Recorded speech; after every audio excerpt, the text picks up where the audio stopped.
আপনার phone slow হয়ে গেছে, মাত্র 30 সেকেন্ডে আপনার ফোন ঠিক করুন। তার জন্য আপনি প্রথমে আপনার মোবাইলের সেটিংয়ে যাবেন।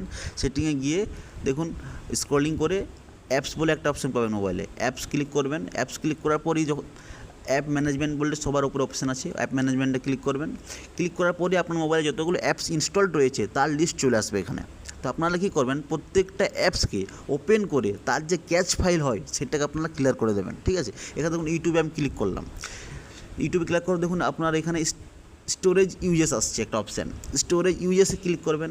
দেখুন এখানে 558 MB আমার ক্যাচ হয়ে এসছে, মানে আমি যে অ্যাপটা ইউজ করেছি সেই কারণে আমার অ্যাপের সাইজটা বেড়ে গেছে। এটা হচ্ছে কি না, অস্থায়ী ডেটা। এটা এটা আপনি ক্লিয়ার করে দিলে আপনার অ্যাপের সাইজটা কমে যাবে। এই ক্ষেত্রে আপনার মোবাইল স্পিড হয়ে যাবে।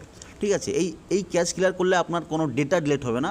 এটা জাস্ট আপনি ইউজ করেছেন তার জন্য সাইজটা বেড়ে গেছে। ঠিক আছে, তো এইভাবে আপনি প্রত্যেকটা অ্যাপস ওপেন করে আপনারা এই ক্লিয়ার ক্যাচ করে নেবেন।